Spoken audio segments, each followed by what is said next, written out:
নতুন একটি রেসিপির সাথে তোমাদেরকে স্বাগতম।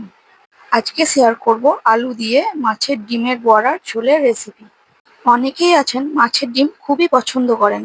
মাছের ডিম থেকে যেহেতু একটু আষ্টে গন্ধ বের হয়, তাই অনেকেই আবার পছন্দ করেনও না।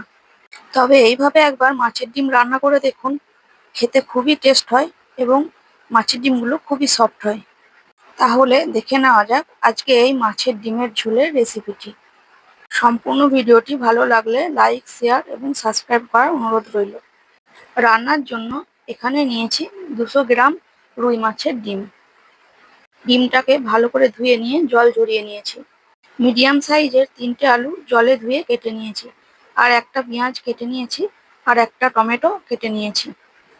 এবার জল ঝরিয়ে রাখা মাছের ডিমটা নিয়ে নিয়েছি। মাছের ডিমটা ভালো করে চটকে নিয়েছি। এরপর নিয়েছি 2টো পেঁয়াজ কুচি, 4-5টা কাঁচা লঙ্কা কুচি, বেসন। আমি মটরের বেসন নিয়েছি।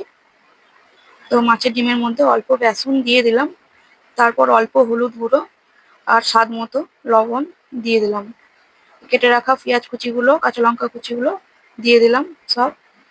তারপর ভালো করে মেখে নেব মাছের ডিমটা। দেখো আমার এখানে মাছের ডিমটা মাখা হয়ে গেছে। এবার 10 মিনিট মতো ঢাকা দিয়ে রেখে দেবো। কড়াই খুব ভালো করে গরম করে নিয়ে দিয়ে দিলাম সর্ষের তেল। তোমরা সর্ষের তেলের জায়গায় রিফাইন তেলও দিতে পারো। তেলটাকেও ভালো করে গরম করে নিয়ে মাছের ডিমের বড়াগুলো ভেজে নেব। মাছের ডিমের বড়া খুবই বড় বড় এবং গোল গোল করে ভাজলে ভিতরে জল ঢোকে না। আর এইভাবে মাছের ডিমের বড়াগুলো ভাজলে ভালো করে ভিতরে জলও ঢোকে আর খেতেও খুব ভালো লাগে। মাছের ডিমের বড়াগুলো ভাজা হয়ে গেছে। এবার আমি কড়াইয়ে সর্ষের তেল দিয়ে দেবো। তেলটা গরম হয়ে আসলে গোটা জিরে ফোড়ন দিলাম এবং মিডিয়াম সাইজের 3টে আলু কেটে নিয়েছিলাম, সেই আলুগুলো ভালো করে ভেজে নেব। এবং একটা পেঁয়াজ কেটে নিয়েছিলাম, সেটাও দিয়ে দিলাম, কেননা পেঁয়াজটা আলুর সাথেই ভাজা হয়ে যাবে। আর অল্প লবণ আর 1 চা চামচ হলুদ দিয়ে দিয়েছিলাম। তারপর ভালো করে আলুগুলো ভেজে নিলাম। এরপর মশলা আদা আর রসুন বাটা দিয়েছিলাম, তো আদা রসুন বাটাটা এই আলুটা ভাজা হয়ে এসেছে এর মধ্যে দিয়ে দিলাম।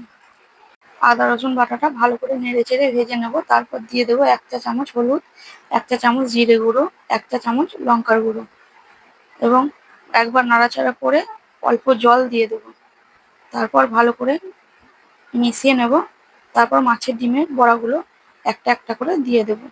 মাছের ডিমের বড়াগুলো আলুর সাথেই ভালো করে নাড়াচাড়া করে নেব, কারণ কি তাহলে মাছের ডিম আর আলু একসাথে সিদ্ধ হয়ে যাবে, মাছের ডিমের মধ্যে ঝোলটাও ভালো করে ঢুকে যাবে। তো দেখো মশলাটা আমার তেল ছেড়ে এসেছে। এবার আমি জল দিয়ে দিলাম। এটা যেহেতু ঝোল হবে তাই জলের পরিমাণটা একটু বেশিই দিলাম। এবার ঢাকা দিয়ে দেবো আধ ঘন্টা মতো। আধ ঘন্টা হয়ে গেছে। তো দেখো এবার তোমাদের যদি ঝোলের পরিমাণ কম মনে হয় তা হালকা গরম জলও মিশিয়ে নিতে পারো। তো দেখো রান্নাটা শেষের দিকেই প্রায়। দেখো ঝোলটা আমি গ্যাসটা বাড়িয়ে দিয়ে ভালো করে ফুটিয়ে নেব 10 মিনিট মতো। তাহলে দেখো বন্ধুরা, আজকে আমাদের আলু দিয়ে মাছের ডিমের বড়ার ঝোলের রেসিপি রেডি হয়ে গেছে। তো আশা করছি আজকের রেসিপিটি তোমাদের ভালো লেগেছে। আর রেসিপিটি কেমন লেগেছে অবশ্যই কিন্তু কমেন্টে জানাবে। আবার চলে আসবো অন্য কোনো দিন অন্য রেসিপি।